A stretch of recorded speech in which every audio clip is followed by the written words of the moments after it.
బంగ్లాదేశ్ తాత్కాలిక యూనుస్ ప్రభుత్వం మాటలతో వినకపోతే మరో మార్గం వెతకండి. తాజాగా ఆర్ఎస్ఎస్ నేత సునీల్ అంబేకర్ చేసిన వ్యాఖ్యలివి. బంగ్లాదేశ్లో హిందువుల దీన పరిస్థితిని చూసి తట్టుకోలేక సంఘ్ ఈ కీలక ప్రకటన చేసింది. ప్రభుత్వం ఎటువంటి చర్యకు దిగినా తాము మద్దతిస్తామంది. అది సైనిక చర్య అయినా సరే తాము ఒప్పుకుంటామని పరోక్ష సంకేతాలు ఇచ్చింది. కమలం పార్టీ మాతృ సంస్థ ఈ ప్రకటన చేయడంతో మోదీ ప్రభుత్వం బంగ్లాదేశ్పై సైనిక చర్యకు దిగే అవకాశం ఉందా అనే ప్రశ్న వస్తోంది. ఈ నేపథ్యంలో మోదీ నెక్స్ట్ స్టెప్ ఏమిటన్న దానిపై సర్వత్రా ఉత్కంఠ. నెక్స్ట్ స్టెప్ ఏంటో తెలుసుకునే ముందు జాతీయవాద జర్నలిజంలో తనదైన ముద్ర వేసిన నేషనలిస్ట్ హబ్ ఇప్పుడు NH ప్రైమ్ పేరుతో ఓటీటీ రూపంలో కూడా మీకు ఎక్స్క్లూజివ్ కంటెంట్ అందిస్తోంది. ఇప్పుడే www.nhprime.in వెబ్సైట్లోకి లాగిన్ అయి సబ్స్క్రిప్షన్ తీసుకోండి. జాతీయవాద జర్నలిజాన్ని ప్రోత్సహించండి. బంగ్లాదేశ్ పరిస్థితిపై భారత ప్రభుత్వం ఇప్పటికే అప్రమత్తమైనట్లు సమాచారం. ఇక్కడ పరిస్థితిని క్షుణ్ణంగా పరిశీలించడానికి ప్రధాని మోదీ వ్యవస్థ రీసెర్చ్ అండ్ అనాలిసిస్ వింగ్ వేగులు బంగ్లాదేశ్లో మోహరించినట్లు సమాచారం. రా అధికారులు బంగ్లాదేశ్లో మోహరించడంపై what are the next plans of రా అండ్ హసీనా శీర్షికన బంగ్లాదేశ్ సెంటర్.org పత్రిక ఒక కథనం వెలువరించింది. అందులో ఎన్నో కీలక విషయాలు బయటపెట్టింది. జూలై 16వ తేదీన హసీనా ప్రభుత్వం విద్యార్థి నిరసనలు అణచివేయడానికి షూటెడ్ సైడ్ ఆర్డర్స్ ఇచ్చింది. ఎక్కడ నిరసనలు జరిగినా వెంటనే వాటిని అణచివేయాలని ఆదేశాలు జారీ చేసింది. ఆ సమయంలో హసీనా ప్రభుత్వానికి వ్యతిరేకంగా కుట్రలు జరుగుతున్నాయని తెలుసుకున్న రా అప్రమత్తమైంది. దాదాపు 400 మంది వేగులను బంగ్లాదేశ్ రాజధాని ఢాకాలో మోహరించింది. వీరంతా నిరసనలను అణచివేయడంలో నిష్ణాతులు. కశ్మీర్లో జరిగే రాళ్ల దాడులు అణచివేయడంలో నైపుణ్యం సాధించిన వేగులను ఎంపిక చేసి మరీ ఢాకాకు పంపింది భారత్. వీరి ఎంపికను అజిత్ దోవల్ దగ్గరుండి మరీ పరిశీలించారు. ఈ వేగుల బృందం రాజధానిలో పరిస్థితిని అంచనా వేసింది. నిరసనలు ఎక్కడికక్కడ అణచివేయడానికి వ్యూహరచన చేసింది. అనుకున్నట్టుగానే జూలై 16వ తేదీన చెలరేగిన విద్యార్థి నిరసనలు అదుపులోకి వచ్చాయి. దీంతో రా సక్సెస్ అయింది. పరిస్థితి పూర్తిగా అదుపులోకి వచ్చాక జూలై 28న రా అధికారులంతా ఢిల్లీకి వచ్చేశారు. అయితే అప్పటికే బంగ్లాదేశ్లో ప్రభుత్వాన్ని గద్దెదింపాలని ప్లాన్ చేసిన అమెరికా CIA వేగులను మోహరించింది. భారత అధికారులు పరిస్థితి అదుపులో ఉన్నదని భావించి తిరుగుపైన అవ్వగానే CIA అధికారులు తమ పని ప్రారంభించారు. దీంతో ఆగస్టు 5వ తేదీన ఈ నిరసనలు తారాస్థాయికి చేరాయి. బంగ్లాదేశ్ ప్రధాని అధికారిక భవనానికి నిరసనలు చేరుకోవడంతో రఫేల్ యుద్ధ విమానాలు మోహరించి మరీ షేక్ హసీనాను భారత్కు తీసుకురావాల్సి వచ్చింది. అయితే భారత ప్రభుత్వం తన ప్రయత్నాలు మాత్రం ఇంకా విరమించుకోలేదు.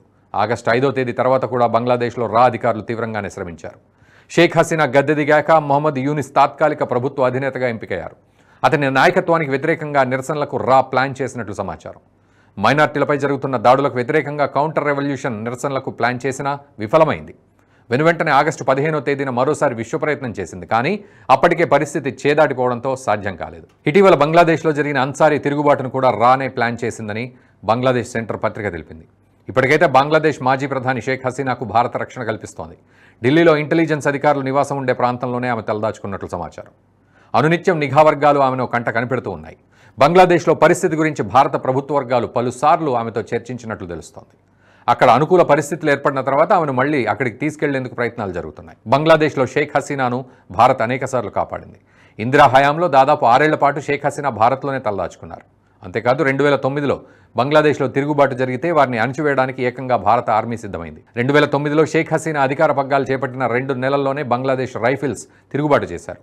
ఇది బంగ్లాదేశ్ ఆర్మీలో 2వ అతిపెద్ద దళం. సరిహద్దును కాపాడటంలో ఇది కీలకమైన దళం కావడంతో వీరి తిరుగుబాటు షేక్ హసీనా ప్రభుత్వానికి ఇబ్బందిగా మారింది. BDR దళాలు తమ హెడ్ క్వార్టర్స్పై దాడి చేసి పై అధికారులను చంపేయడం మొదలుపెట్టాయి. అప్పటికే 56 మంది పై స్థాయి అధికారులు మరణించారు.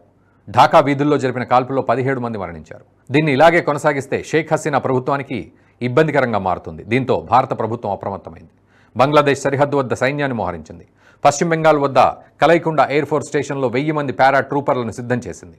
బంగ్లాదేశ్ సరిహద్దుల వెంబడి ఆర్మీ మోహరింపులను అధికం చేసింది. ప్రభుత్వం నుంచి ఆదేశాలు వెలువట్టమే తరువాయి పారా ట్రూపర్లు వెంటనే ఢాకా వీధుల్లో ప్రవేశిస్తారు. తిరుగుబాటుదారులందరినీ ఏరివేస్తారు. దీన్ని గుర్తించిన తిరుగుబాటుదారులు ఇక చేసేదేమీ లేక లొంగిపోయారు. ఫలితంగా షేక్ హసీనా ప్రభుత్వం కొనసాగింది. ఇప్పుడు కూడా భారత్ అటువంటి పని చేయొచ్చు, మన దేశ ఆర్మీకి సత్తా ఉంది, కానీ కొన్ని ఇబ్బందుల కారణంగా వేచి చూసే ధోరణి వచ్చింది. ప్రస్తుతం జరుగుతున్నది ప్రజా తిరుగుబాటు కాబట్టి కౌంటర్ రెవల్యూషన్ ఆపరేషన్ కాస్తంత కష్టమవుతుంది. ఇందుకు ఇప్పటికే ప్రయత్నాలు మొదలుపెట్టినా పని పూర్తి కావడానికి సమయం పడుతుంది. ప్రజా ఉద్యమాలు పూర్తిగా సమసిపోతే ఈ ఆపరేషన్ మరింత సులువుగా మారుతుంది. అక్కడ గ్రౌండ్ మొత్తం ప్రిపేర్ అయిన తర్వాత షేక్ హసీనాను రంగంలోకి దింపే అవకాశాలు ఖచ్చితంగా ఉన్నాయి. ఇదంతా చేయాలంటే మోదీ ప్రభుత్వానికి ప్రజల మద్దతు ఉండాలి. బంగ్లాదేశ్లో హిందువులపై జరుగుతున్న దాడులకు భారతే కారణమని ఓవైసీ లాంటి వారు వ్యాఖ్యానిస్తున్న సందర్భంలో RSS తన మద్దతు ప్రకటించడం కీలకం. బంగ్లాదేశ్లో హిందువులను కాపాడటానికి ప్రభుత్వం ఏ చర్య తీసుకున్నా మద్దతిస్తామని తెలిపింది.